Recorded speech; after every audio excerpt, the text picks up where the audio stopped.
Il y a des gens qui ne crient pas, ne claquent pas la porte, ne détruisent pas par des gestes évidents, mais qui laissent quand même une trace d'usure qui t'use de l'intérieur, jour après jour. C'est comme s'ils pompaient ton énergie, sans bruit, jusqu'à ce que tu te demandes si le souci ne vient pas de toi.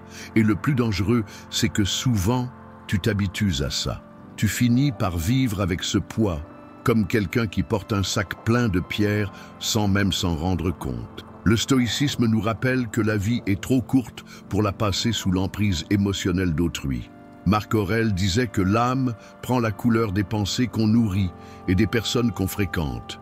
Si tu passes trop de temps avec ceux qui sèment du poison, tôt ou tard, ce poison pousse aussi en toi. Le souci, c'est que, dans la vraie vie, couper un lien n'est pas aussi simple que juste s'éloigner. Il y a parfois de vieilles attaches, de bons souvenirs mêlés à de mauvais, des obligations familiales ou pro, et même la peur d'être seul. Et c'est dans ce brouillard de doute et de confusion que les personnes toxiques se renforcent, car elles savent utiliser ta culpabilité, ton espoir et même ton affection pour te garder sous leurs mains. Mais il existe un moment de bascule. Un instant où tu comprends que garder ta paix vaut plus que garder le contact. Que préserver ta clarté d'esprit compte plus que préserver une relation qui n'apporte plus rien de bon. Ce moment ne vient pas avec des crises ou des éclats spectaculaires. Parfois il est discret, comme une respiration profonde au milieu du chaos. C'est l'instant où tu décides que tu ne réagiras plus pareil, que tu ne donneras plus à l'autre le pouvoir de dicter ce que tu ressens. Et c'est de ça qu'on va parler ici. Les 13 vérités que je vais te dire ne sont pas des phrases jolies pour les réseaux, ni des conseils vagues du genre « pense positif ». Ce sont des bases concrètes, tirées des enseignements de Sénèque, Marc Aurèle et Épictète, qui peuvent changer ta façon de voir et de gérer les gens toxiques. Chacune de ces vérités est comme une clé, et pas n'importe quelle clé, celle qui ouvre la porte pour sortir d'une prison invisible. Une prison faite des attentes des autres, de manipulations émotionnelles, de critiques à répétition et d'un cercle d'usure qui semble sans fin. Mais il y a une fin, toujours. Tu n'as pas besoin de crier pour te libérer, pas besoin de prouver quoi que ce soit, pas besoin de t'expliquer à quelqu'un qui a déjà choisi de ne pas écouter. Tout ce qu'il te faut, c'est de la clarté. Et la clarté vient de la vérité sur qui tu es, sur ce que tu mérites et sur ce qui vaut vraiment la peine d'être porté avec toi. Les stoïciens pensaient que la vraie liberté n'est pas de faire tout ce qu'on veut, mais de vivre sans être esclave de ses passions, de ses peurs et surtout de l'approbation des autres. Et si tu y penses bien, beaucoup de gens coincés dans des relations toxiques ne sont pas vraiment liés à la personne elle-même, mais à la peur de ce qui se passera si elle n'est plus là. Peur d'être seul, peur du jugement, peur de regretter. Ces 13 vérités ne vont pas juste parler à ta raison.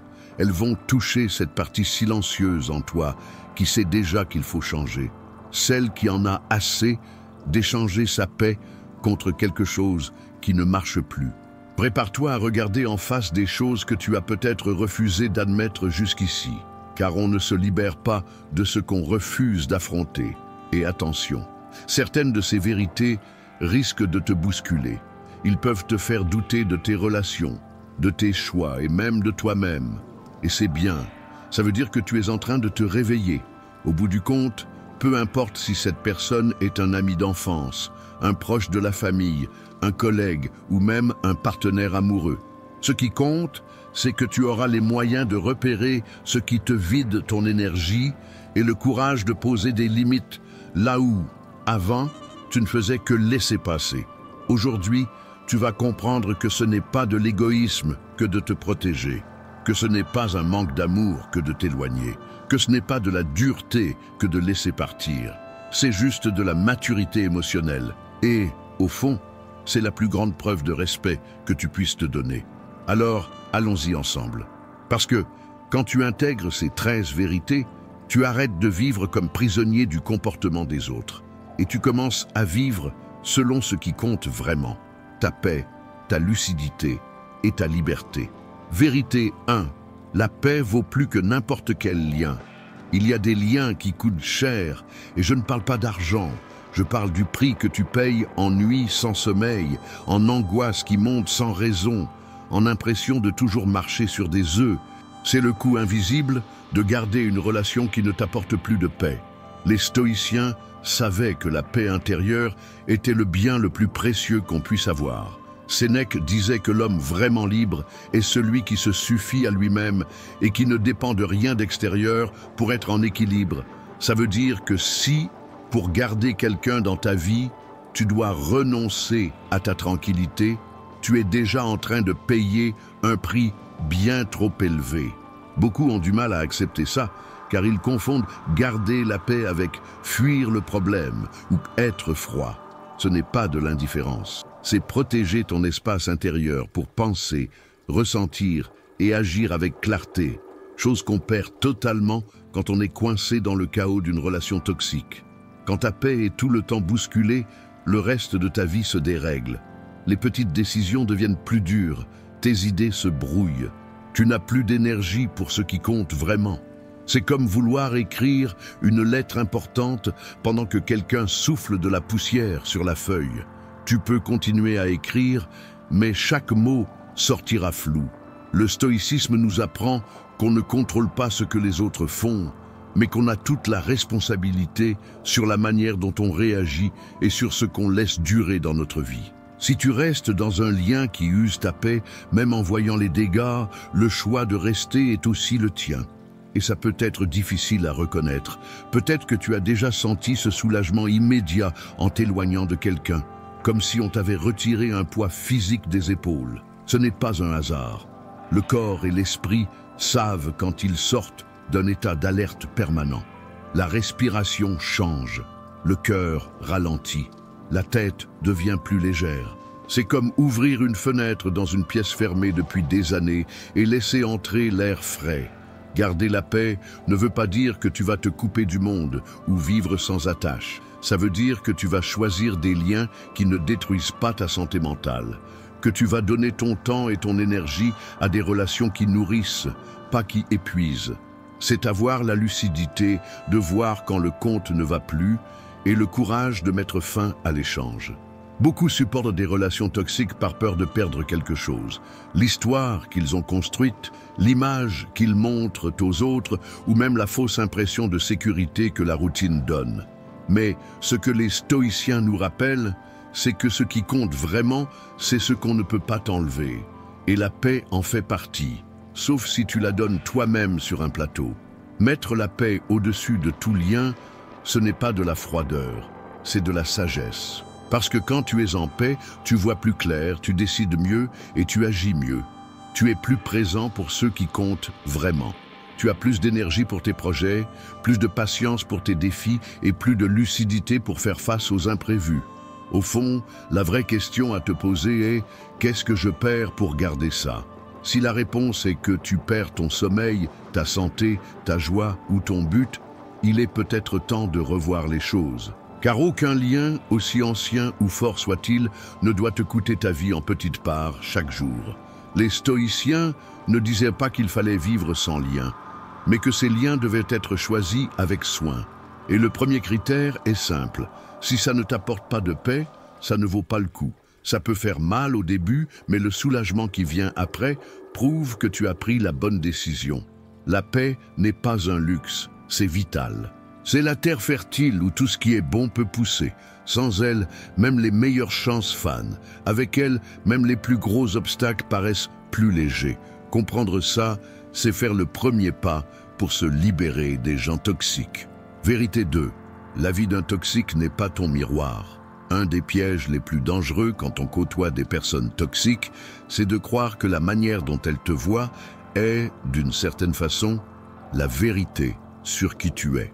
Le problème, c'est que quand tu entends sans arrêt des critiques, des piques, du mépris ou des moqueries déguisées en plaisanterie, tu finis par intégrer ces messages comme s'ils reflétaient vraiment ton identité. Mais voilà le point clé. La vie d'un toxique est comme un miroir fendu. Il déforme, fragmente et renvoie une image qui n'est pas vraie. Si tu t'y regardes trop longtemps, tu finis par penser que tu es vraiment tordu, incomplet ou abîmé. Marc Aurèle, dans ses pensées, Se rappeler que le jugement des autres n'est pas sous notre contrôle et qu'il ne doit donc pas voler notre paix.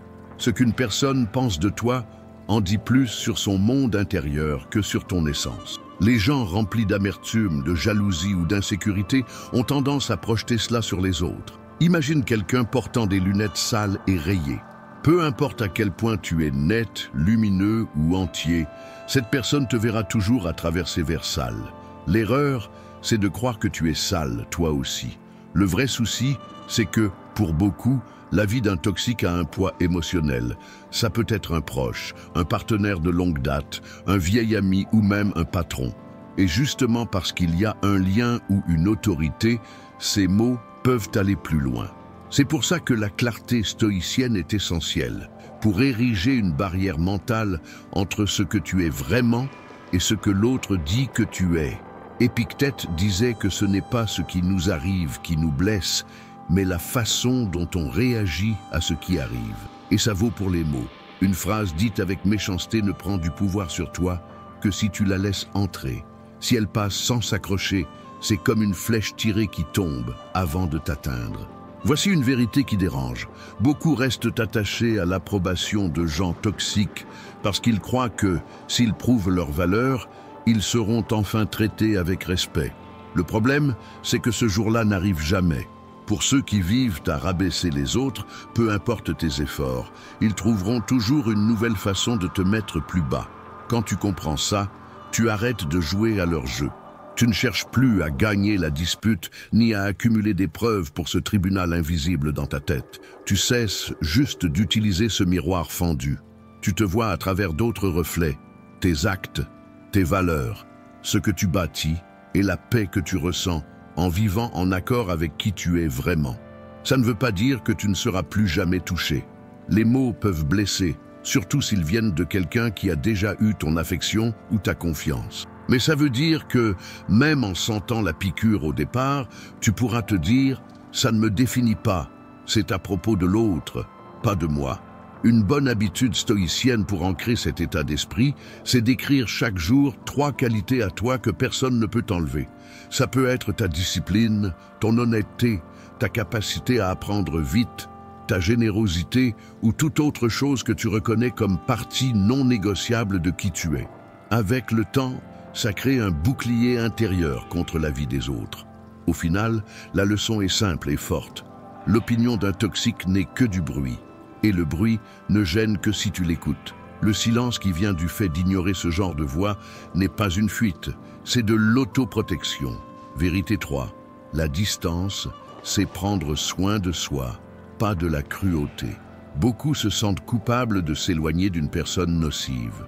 Comme si garder ses distances était un geste froid, presque inhumain. Cette culpabilité est souvent entretenue par le toxique lui-même, qui sait parfaitement quelle phrase dire pour te faire passer pour le méchant de l'histoire. Mais voici la vérité. Choisir la distance, ce n'est pas un manque d'amour, c'est un excès de soin envers soi. C'est reconnaître que rester proche détruit plus que ça ne construit. C'est comprendre qu'on ne guérit pas dans un endroit qui nous rend malades chaque jour. Le stoïcisme nous rappelle qu'on est responsable de notre espace mental, comme on l'est de notre maison. Si quelqu'un entre et commence à jeter des déchets dans ton salon, tu ne laisses pas la porte ouverte en espérant qu'il change. Tu fermes la porte. Et ça, ce n'est pas de la cruauté, c'est de la préservation. Marc Aurèle disait que l'esprit doit être comme une citadelle, une forteresse intérieure qu'on ne peut envahir sans accord. Garder ses distances, c'est justement renforcer ses murs pour que ceux qui portent du poison ne puissent pas le répandre dans ton espace. Souvent, la distance est le seul chemin pour retrouver de la clarté. Quand on est plongé dans un environnement toxique, on ne voit pas toujours combien il nous touche, car l'usure est lente. C'est comme vivre près d'une usine bruyante. Au début, le son agace, puis tu t'habitues, mais ton corps reste fatigué, ton esprit reste saturé, même si tu ne t'en rends plus compte. En t'éloignant, quelque chose de magique se produit. Le silence revient. Le poids sur tes épaules diminue, l'esprit respire. C'est dans cet espace que tu peux voir des schémas qui te semblaient normaux avant. Tu peux te rappeler comment ta vie était avant cette usure.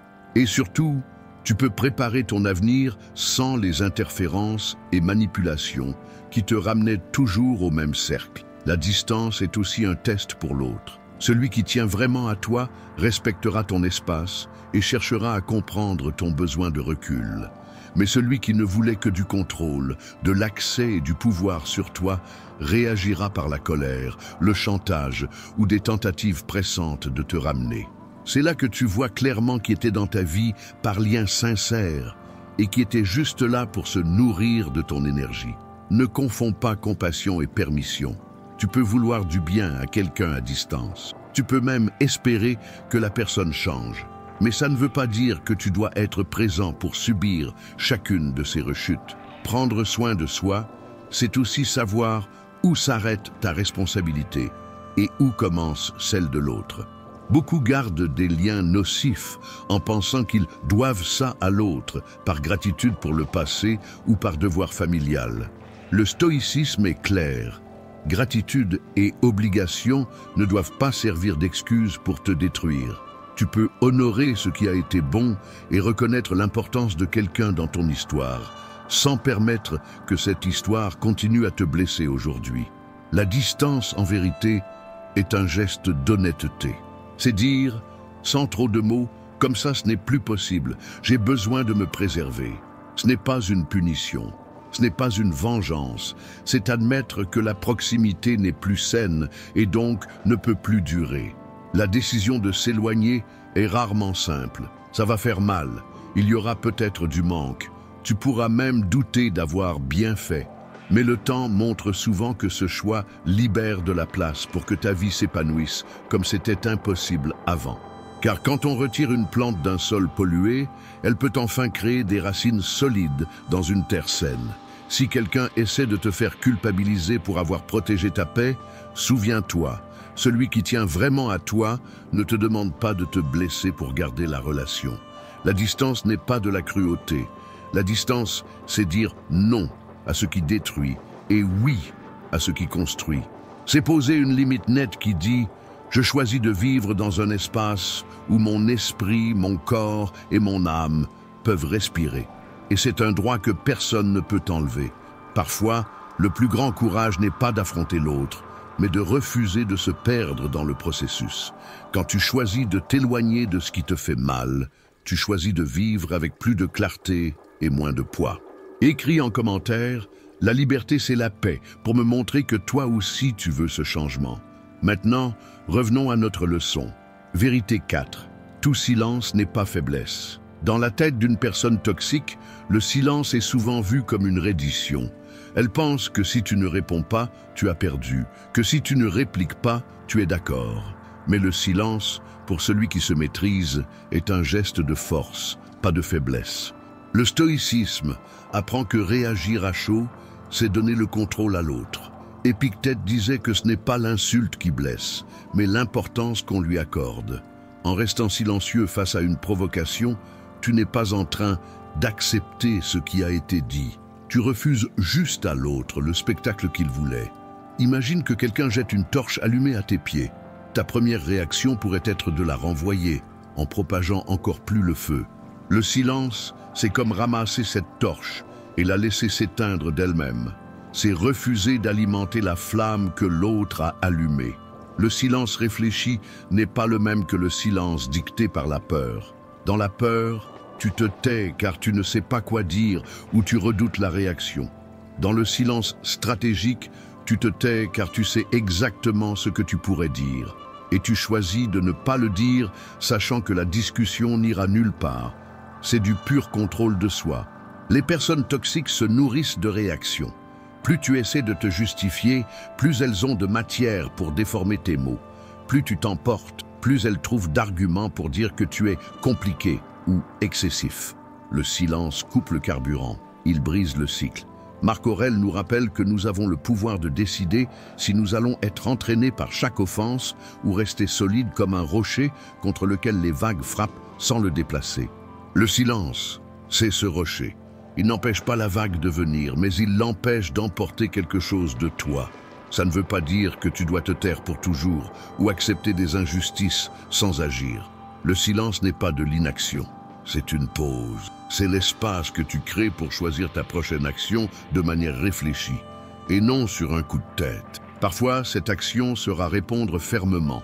D'autres fois, ce sera juste continuer ton chemin en laissant l'autre parler seul. Exemple concret. Au travail, si un collègue te provoque sans cesse ou tente de te monter contre les autres, répondre à chaque attaque ne fait que renforcer le jeu qu'il veut imposer. Rester silencieux, garder ton attention sur ton boulot et ne répondre qu'à ce qui est vraiment important peut casser cette mécanique. La frustration de ne pas réussir à te déstabiliser est déjà en soi une victoire discrète. Le silence est aussi un miroir pour l'autre. Quand tu ne réagis pas, la personne se retrouve seule avec ses propres paroles et gestes. Sans la cible pour se défendre, elle est obligée de faire face à son attitude. Souvent, c'est là qu'elle réalise qu'elle n'a pas autant de pouvoir qu'elle le croyait. Dans le monde actuel, où tout appelle une réponse rapide, messages instantanés, commentaires sur les réseaux, disputes en ligne, le silence est presque un acte de rébellion. Il montre que tu n'es pas esclave du rythme imposé par les autres, que tu sais attendre, que tu sais choisir tes batailles. Certains confondent ce self-control avec de la froideur. En réalité, c'est un signe de maturité émotionnelle. Celui qui réagit à tout est comme un bateau sans gouvernail, poussé dans tous les sens par le vent. Celui qui choisit le silence est comme un capitaine qui sait quand lever les voiles et quand attendre que la tempête passe. Le silence est un outil. Bien utilisé, il protège ton énergie, garde ta dignité et préserve ta paix.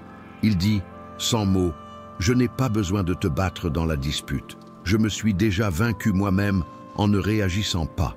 Tout silence n'est pas faiblesse. » Parfois, c'est même l'inverse. C'est la preuve que tu ne vis plus pour convaincre ou te justifier auprès de ceux qui ne veulent pas comprendre. Et, au bout du compte, ce genre de victoire est celle qui compte le plus. Vérité 5. Tu n'es pas responsable de réparer qui que ce soit. Un des pièges les plus subtils dans les relations avec des personnes toxiques, c'est de croire qu'avec assez de patience, assez d'amour ou assez d'efforts, tu finiras par réparer l'autre. Cette idée, en plus d'être épuisante, est dangereuse, parce que pendant que tu t'épuises à transformer l'autre, tu te détruis petit à petit. Le stoïcisme est clair. Chaque être humain est responsable de son propre caractère, de ses choix et de son chemin.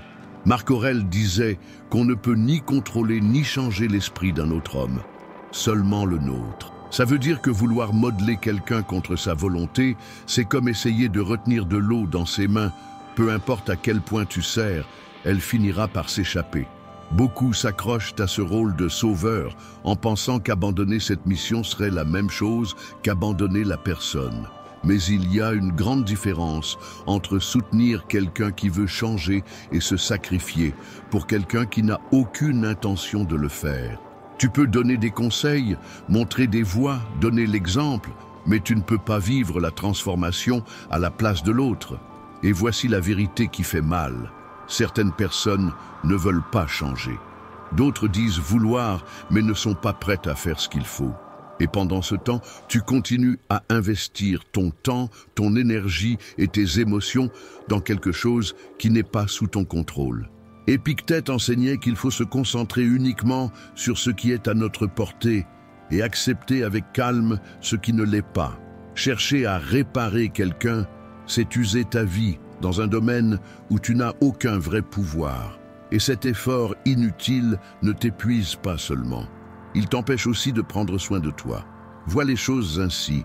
Quand tu passes tout ton temps à essayer de changer quelqu'un, tu retires cette énergie de ta propre évolution. Tu repousses tes projets, tu négliges ta santé mentale et physique et tu acceptes un rôle qui n'a jamais été le tien. C'est comme être engagé pour entretenir ton jardin, mais passer la journée à réparer la clôture du voisin pendant que ton terrain se dégrade. Le plus dur, c'est que souvent, la personne toxique va nourrir cette mission. Elle va se poser en victime, promettre des changements qui ne viennent jamais et utiliser ta bonne volonté comme un outil pour garder le contrôle. Car tant que tu es occupé à aider, tu n'as ni le temps ni la clarté pour voir que le problème ne vient pas de toi. Le stoïcisme ne prône pas l'indifférence à la souffrance des autres, mais la sagesse d'aider sans se noyer avec eux. C'est comme être sur un bateau. Si quelqu'un commence à creuser un trou dans la coque, tu peux prévenir, proposer de réparer, expliquer le danger.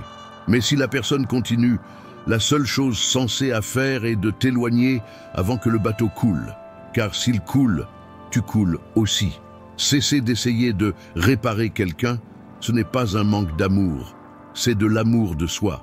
C'est savoir que ton rôle n'est pas de changer les autres, mais de rester fidèle à tes valeurs et à ton bien-être. C'est comprendre que chacun a son propre rythme et que si le changement ne vient pas de l'intérieur, toute tentative extérieure ne sera qu'un pansement sur une plaie ouverte. Quand tu lâches cette fausse responsabilité, quelque chose de puissant se produit. Tu retrouves ton énergie, ton temps et ta paix. Tu peux diriger tout ça vers toi-même, vers des relations saines et vers la construction d'une vie qui ne dépend pas du changement de quelqu'un d'autre pour être bonne.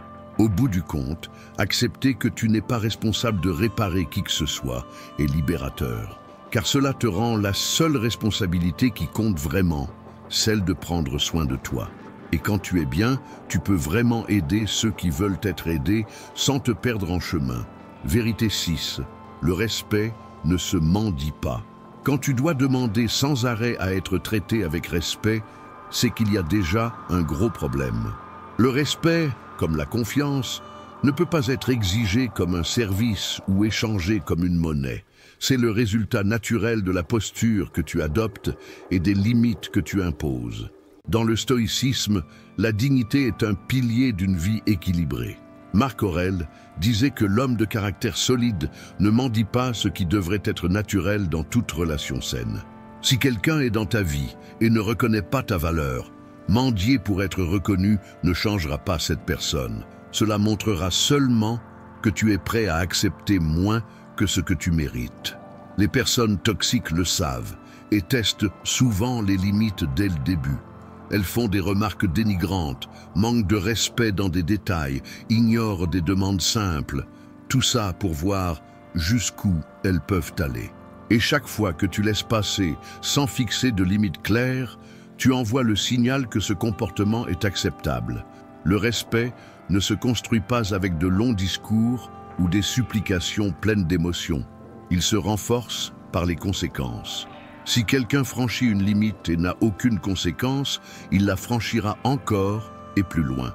C'est comme laisser une porte ouverte. Au début, ça peut sembler sans importance, mais avec le temps, l'accès abusif devient une habitude.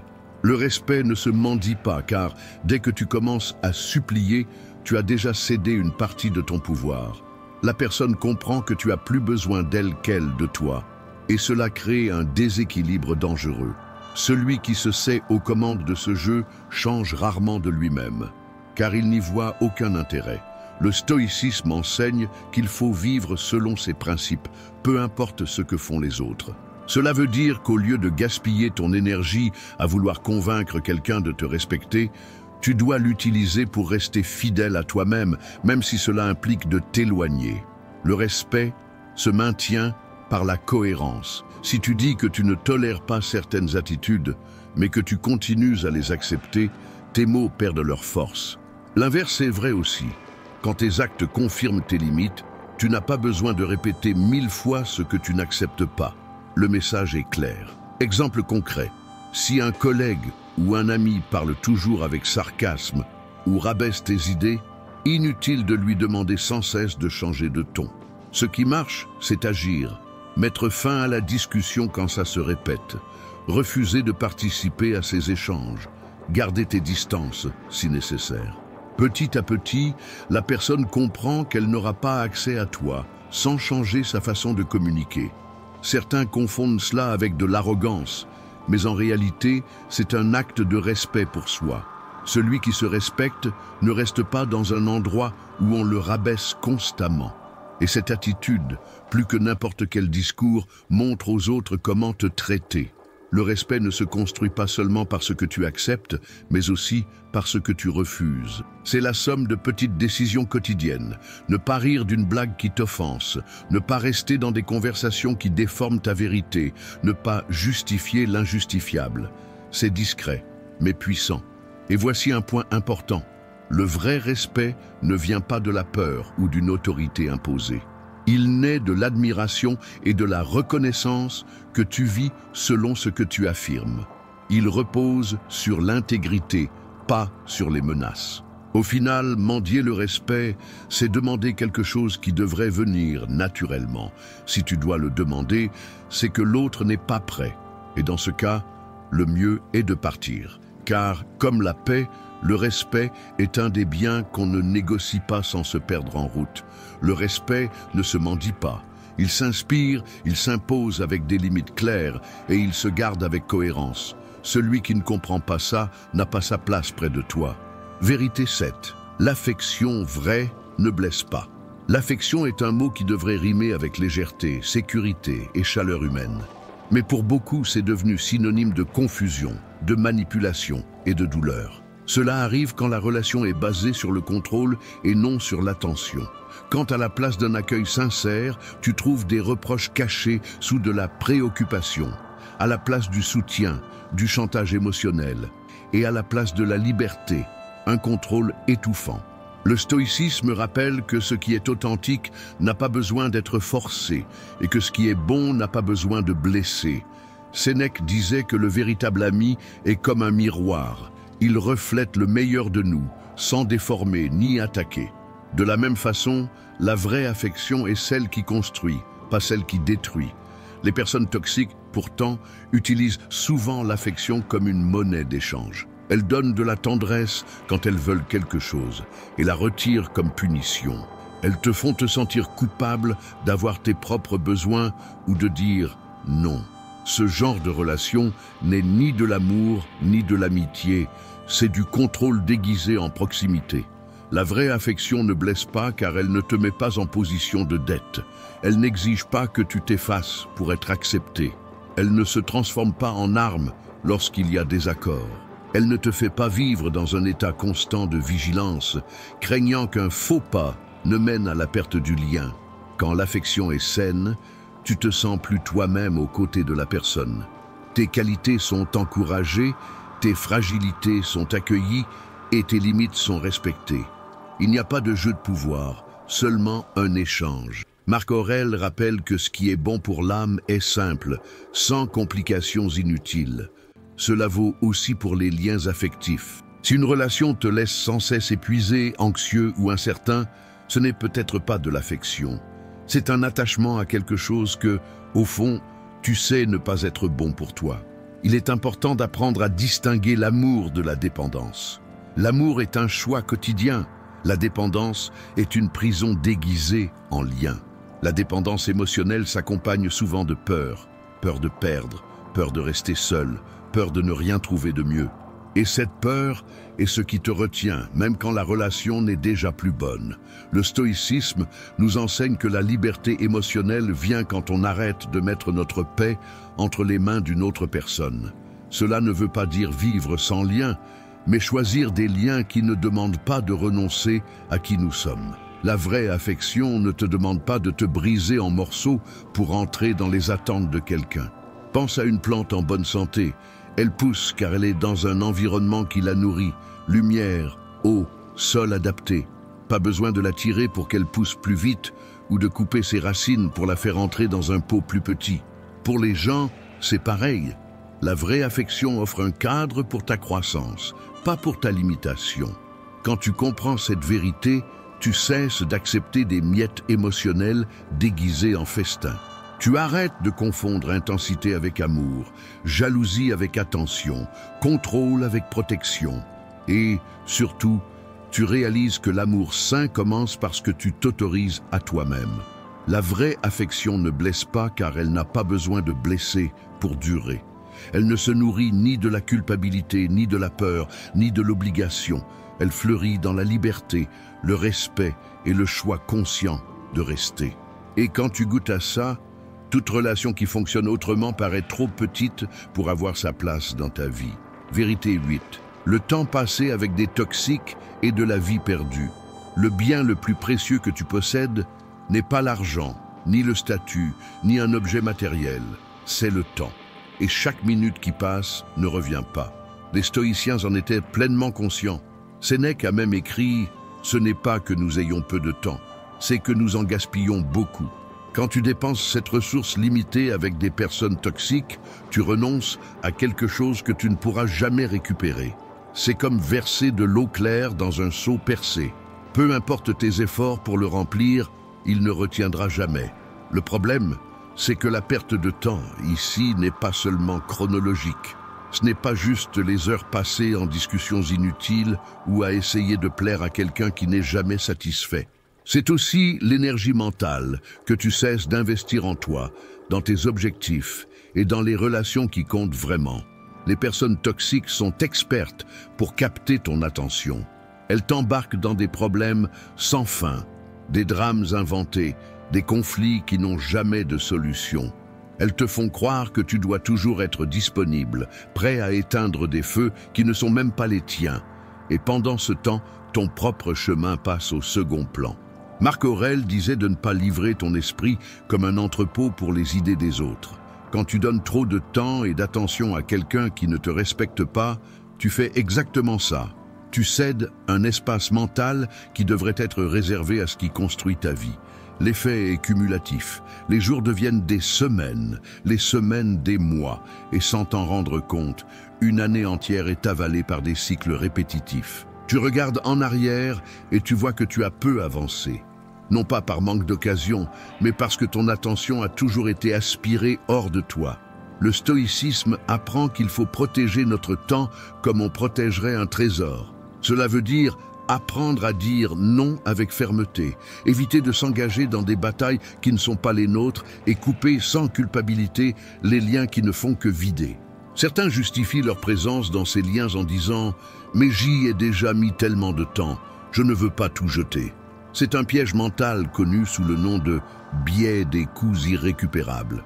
Le temps passé ne peut pas être récupéré, mais celui qui reste peut être sauvé. La vraie erreur n'est pas d'avoir perdu du temps avant, mais de continuer à le perdre maintenant. Vois les choses ainsi. Si tu es sur un bateau qui coule et que tu as passé des heures à boucher les trous, mais qu'ils s'agrandissent, que vaut-il mieux faire? Continuer à rafistoler et couler avec, ou quitter le bateau pour trouver une autre route? Chaque heure passée, loin de quelqu'un de toxique, est une heure que tu peux investir dans ce qui te fait vraiment avancer. Apprendre une nouvelle compétence, prendre soin de ta santé, renforcer des liens sains, construire quelque chose qui a du sens. Le temps est la seule monnaie qui, une fois dépensée, ne se remplace pas. Quand tu comprends la vraie valeur de ton temps, tu commences à traiter ton attention comme une ressource rare. Tu deviens sélectif sur où et avec qui tu la dépenses. Et ce n'est pas de la froideur, c'est de la sagesse. Car au fond, la vie que tu auras demain est le résultat direct de là où tu as mis ton temps aujourd'hui. Le temps passé avec des toxiques est de la vie perdue, car il ne t'empêche pas seulement d'avancer, il use aussi ce que tu as déjà bâti. En t'éloignant, tu ne gagnes pas seulement des heures, tu récupères de la clarté, de l'énergie et un but. Et cela vaut plus que n'importe quel lien qui, en réalité, ne faisait que te retenir. Vérité 9, tu n'as pas à prouver ta valeur. Un des plus grands pièges émotionnels dans les relations toxiques est cette impression que tu dois sans cesse prouver que tu es assez bien. C'est comme vivre dans un procès sans fin, où chaque réussite est vite oubliée et chaque erreur amplifiée. Les personnes toxiques entretiennent cette dynamique car plus tu t'efforces d'être accepté, plus elles ont de pouvoir sur toi. C'est un jeu dont les règles changent tout le temps pour que tu ne gagnes jamais. Le stoïcisme rappelle que la valeur d'un être humain ne dépend pas de la vie des autres, mais de l'intégrité avec laquelle il vit. Marc Aurèle disait « Si c'est juste, fais-le. Si ça ne l'est pas, ne le fais pas. Le jugement des autres ne change pas la nature de ce qui est correct. » Quand tu vis à essayer de prouver ta valeur, tu es, en réalité, en train de confier ton estime de toi aux autres. Tu laisses une autre personne tenir les rênes de ta confiance, décidant quand tu dois te sentir digne ou non. Et c'est dangereux, car cela veut dire que ta paix dépendra toujours de quelque chose qui est hors de ton contrôle. Pense à l'énergie que ça consomme. Tu fais des efforts, tu livres des résultats, tu montres ta loyauté. Et malgré tout, l'autre trouve un moyen de minimiser ou de déformer ce que tu as fait. C'est comme courir sur un tapis roulant. Tu t'épuises, mais tu ne vas nulle part. Ce que propose le stoïcisme est simple et libérateur. Vis selon tes principes et non selon les attentes changeantes de ceux qui refusent de te reconnaître. Épictète disait que celui qui cherche l'approbation des autres est leur prisonnier. S'en libérer, c'est arrêter de jouer à un jeu où la victoire n'a jamais existé. Cela ne veut pas dire se fermer au retour ou aux critiques constructives. Ça veut dire apprendre à distinguer une évaluation sincère qui aide à grandir, d'une manipulation qui cherche à te maintenir dans le doute. Quand tu arrêtes de vouloir prouver ta valeur, quelque chose de puissant se produit. Tu agis par conviction, pas par peur. Tes choix se basent sur ce qui est juste pour toi, pas sur ce qui va plaire ou faire taire quelqu'un. Et ironiquement, ça finit souvent par inspirer plus de respect. Non pas parce que tu l'as quémandé, mais parce que ta posture inspire confiance. La volonté constante de prouver sa valeur crée aussi un piège émotionnel appelé conditionnalité. Tu finis par croire que tu ne mérites amour, attention ou respect que si tu te comportes d'une certaine manière. C'est épuisant et impossible à tenir, car personne ne peut être à son meilleur en permanence. Au fond, ceux qui comptent vraiment pour toi n'ont pas besoin que tu prouves quoi que ce soit. Ils reconnaissent ta valeur pour ce que tu es, pas seulement pour ce que tu fais. Le reste, ce n'est que du bruit. Le stoïcisme invite à un exercice mental. Imagine que tu es seul au monde, sans personne pour te juger ou t'applaudir. Que ferais-tu? Comment vivrais-tu? Si la réponse diffère de ta vie actuelle, c'est le signe que tu dépenses trop d'énergie à suivre des standards extérieurs. À partir du moment où tu comprends que tu n'as pas à prouver ta valeur, tu récupères quelque chose de précieux, la liberté.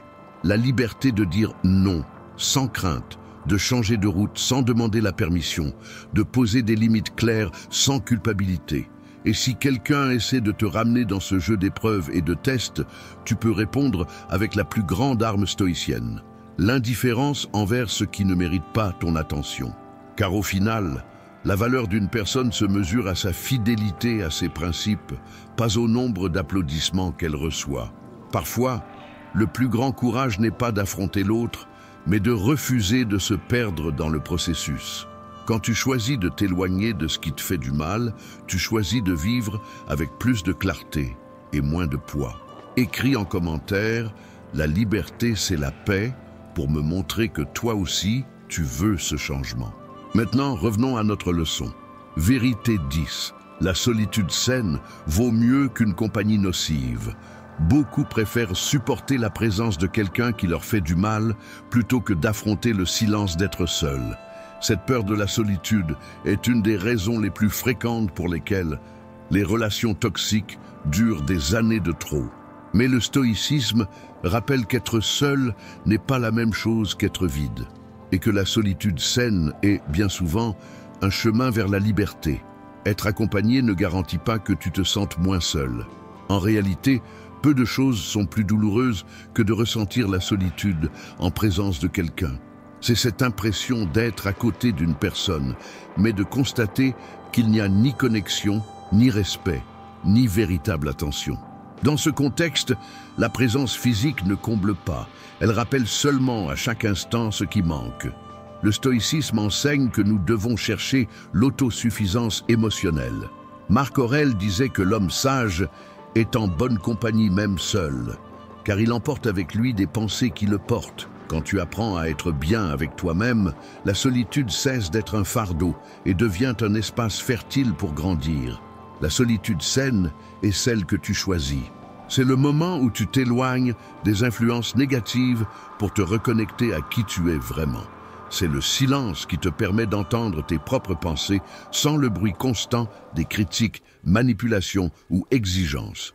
Beaucoup fuient ce processus car au début, il peut sembler inconfortable. C'est comme entrer dans une pièce sombre. Tes yeux ont besoin de temps pour s'habituer. Au départ, le silence paraît étrange. Ensuite, il apporte de la clarté. Tu comprends que tu peux décider sans demander d'approbation, créer ta propre routine, investir en toi-même sans distraction. Être seul, c'est aussi prouver que tu n'es pas prêt à accepter n'importe quelle compagnie juste pour combler un vide. C'est te dire, je préfère mon propre silence à la présence de quelqu'un qui me rabaisse. C'est un choix de force, pas de faiblesse. Avec des personnes toxiques, la solitude peut sembler un risque, mais en réalité, c'est un soulagement. Elle te donne l'occasion de récupérer de l'énergie, de réfléchir à ce que tu veux et à ce que tu refuses de tolérer. Et, quand tu te remets à fréquenter des gens, tu le fais avec plus de critères, en choisissant consciemment qui entre dans ta vie. Sénèque disait qu'il faut cultiver les amitiés, mais ne jamais en dépendre pour notre paix. La solitude saine est l'application de ce principe. C'est être ouvert aux liens, mais sans crainte d'être seul s'ils ne sont pas bons pour toi. Une compagnie nocive épuise, freine, blesse. Une solitude saine soigne, élargit et renforce. Et cette comparaison, vécue en pratique, change complètement ta vision des relations. En fin de compte, être seul un temps ne veut pas dire que tu le seras toujours. Cela signifie que tu es prêt à attendre la bonne présence, plutôt que de te contenter de n'importe laquelle. C'est choisir la qualité plutôt que la quantité, la vérité plutôt que l'apparence, la paix plutôt que le bruit. Quand tu comprends cela, tu n'acceptes plus de rester dans des lieux qui te volent ton énergie juste pour éviter d'être seul. Car tu sais déjà, la solitude saine est un investissement. La mauvaise compagnie est une dette. Et c'est toi qui décides si tu veux investir ou t'endetter. Vérité 11, pardonner, c'est se libérer, pas se réconcilier. Beaucoup évitent de pardonner parce qu'ils pensent que cela signifie reprendre contact avec celui qui a blessé. Cette confusion fait paraître le pardon dangereux, comme si c'était une invitation à revivre la même histoire. Mais, en réalité, le pardon stoïcien n'est pas de restaurer un lien, c'est de se restaurer soi-même. Sénèque disait que garder de la rancune, c'est comme boire du poison et attendre que l'autre meure. Le ressentiment te garde accroché au passé, maintenant la douleur vive comme une plaie ouverte. Et pendant que tu portes ce poids, l'autre peut vivre normalement, sans même se souvenir de ce qu'il a fait. Le poids est le tien. Pardonner, au sens le plus profond, c'est poser ce bagage à terre et décider de ne plus le porter. Ce n'est pas dire que ce qui s'est passé était juste. Ce n'est pas oublier, ce n'est pas minimiser. C'est simplement refuser de laisser cela continuer à diriger ton présent. Le stoïcisme rappelle que ce qui est passé n'est déjà plus sous notre contrôle. On ne peut pas revenir en arrière et changer ce qui a été dit ou fait. On peut, oui, choisir ce qu'on fera à partir de maintenant. Et le pardon est un choix qui libère parce qu'il nous rend le contrôle. Il est important de séparer pardon et réconciliation. Tu peux pardonner à quelqu'un et, malgré tout, garder tes distances. Tu peux souhaiter du bien à une personne tout en reconnaissant que la proximité n'est pas saine. Le pardon sert à guérir la blessure, la réconciliation, à reprendre le chemin ensemble. Et l'un ne dépend pas de l'autre.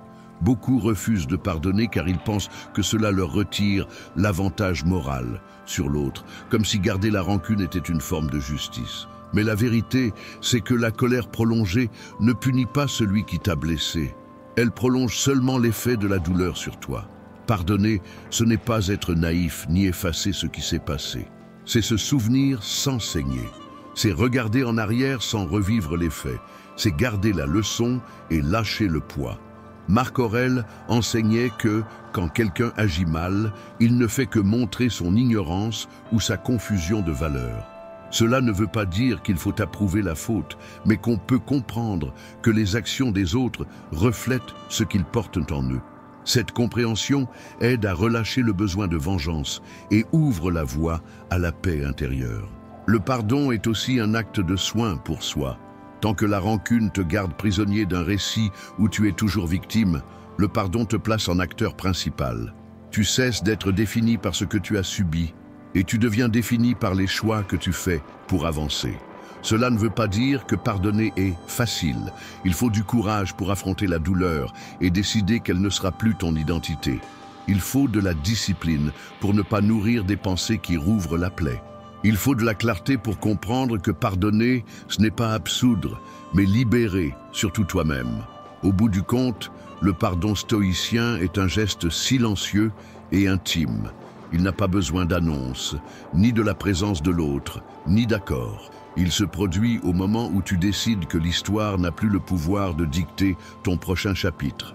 Pardonner, c'est se libérer. Et, une fois que tu l'as compris, tu réalises que la réconciliation est optionnelle.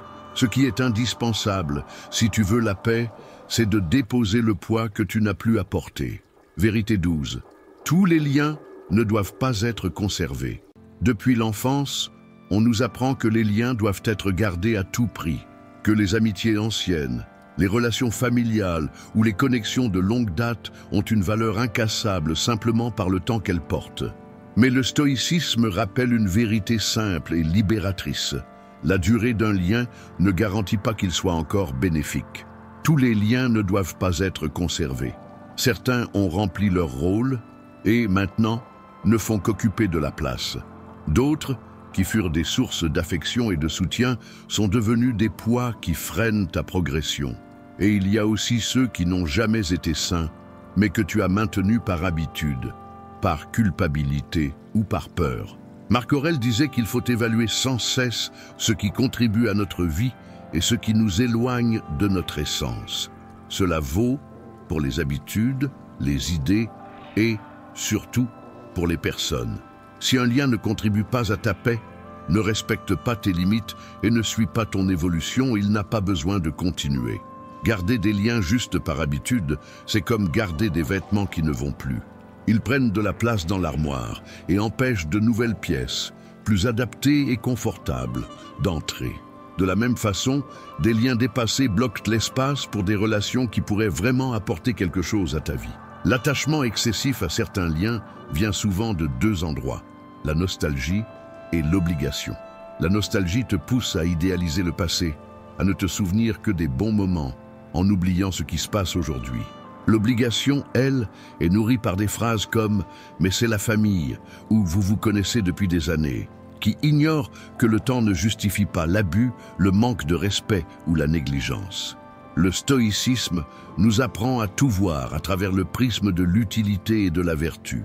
Cela ne veut pas dire traiter les gens comme des objets jetables, mais comprendre que la valeur d'une relation est dans ce qu'elle est aujourd'hui, pas seulement dans ce qu'elle a été.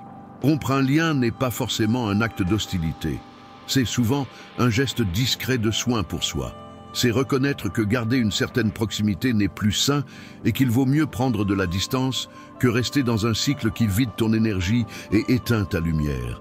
Et il faut du courage pour ça, car en coupant un lien, tu peux subir des critiques, de l'incompréhension et même des attaques de ceux qui profitent de ta présence.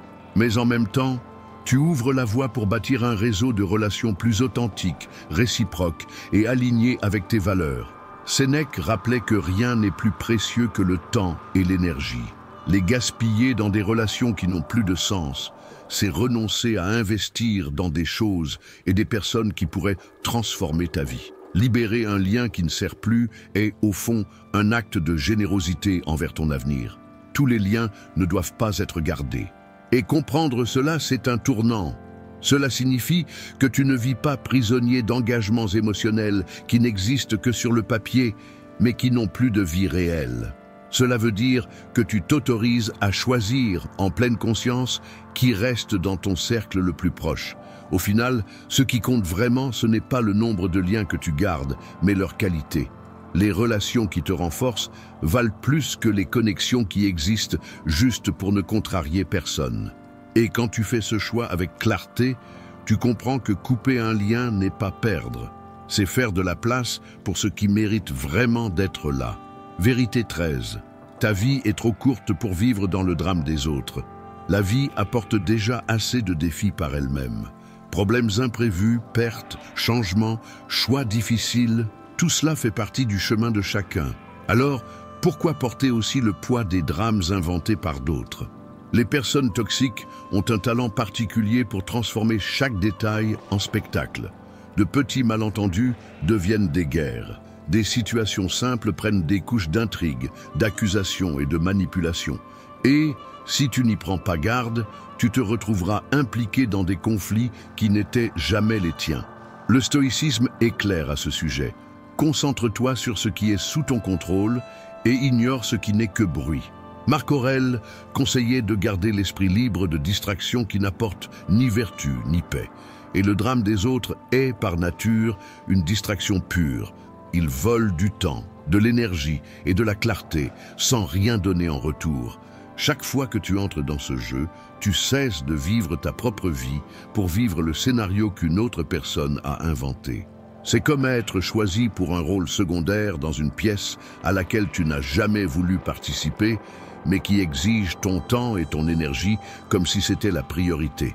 Pire encore, le drame a un effet addictif. Plus tu y prends part, plus il devient difficile d'en sortir. Tu t'habitues à répondre à des messages enflammés, à te mêler de conversations lourdes, à résoudre des problèmes qui ne sont pas les tiens. Et, en chemin, tu finis par croire que c'est une partie normale de la vie. Mais ça ne l'est pas.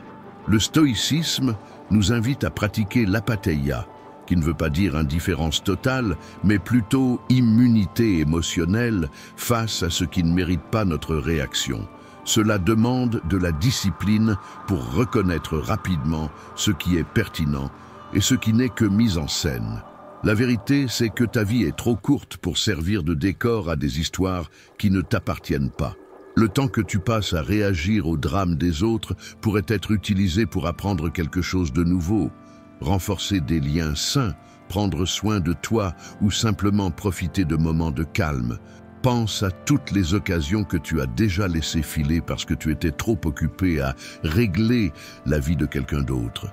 Toutes les idées que tu n'as pas développées, toutes les rencontres manquées, toutes les heures de repos sacrifiées. C'est le coût invisible de te laisser aspirer par le chaos des autres. Briser ce cycle demande de la clarté et des limites solides. Clarté pour comprendre que ce n'est pas ton rôle d'éteindre tous les incendies. Et des limites pour refuser les invitations au débat sans fin, aux manipulations émotionnelles et aux récits faits seulement pour te garder captif. Sénèque disait que nous devons être les gardiens de notre temps. Cela veut dire non aux conversations qui tournent en rond, aux provocations faites pour te déstabiliser et aux exigences qui n'ont rien à voir avec tes objectifs ou tes valeurs. Le plus libérateur, c'est de comprendre que tu peux choisir de ne pas participer.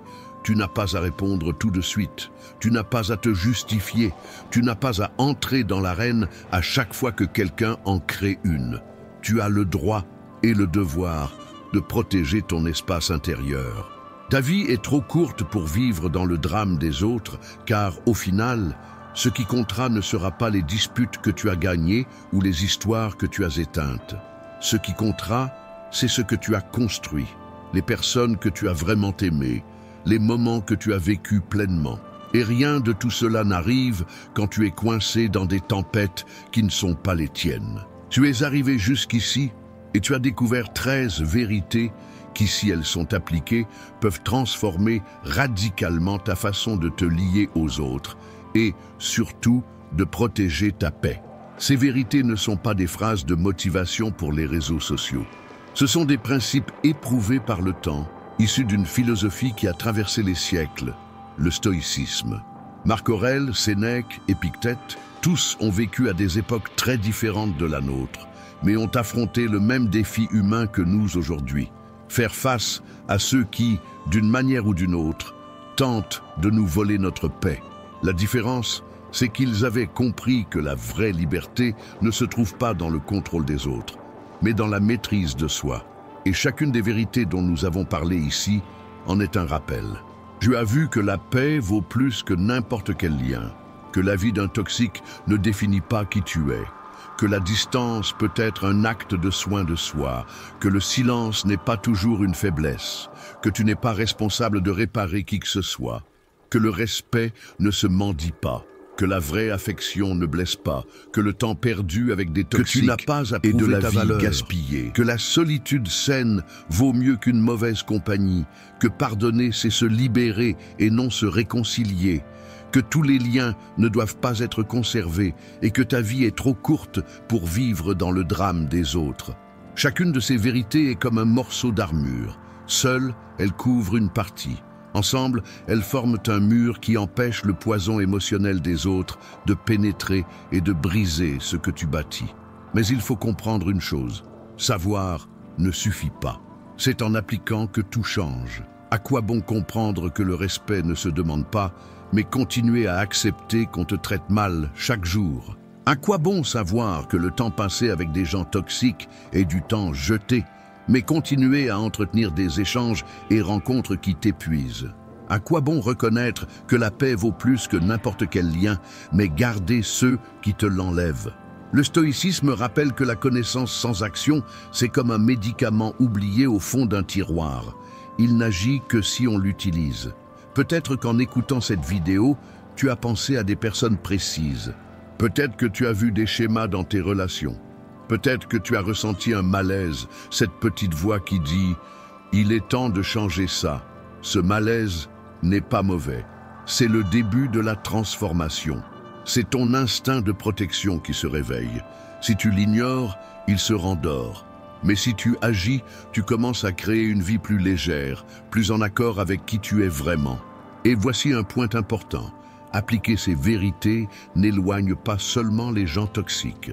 Ça attire aussi ceux qui partagent la même énergie de respect, de sincérité et de calme. Quand tu poses des limites nettes, les bonnes personnes le voient et l'apprécient.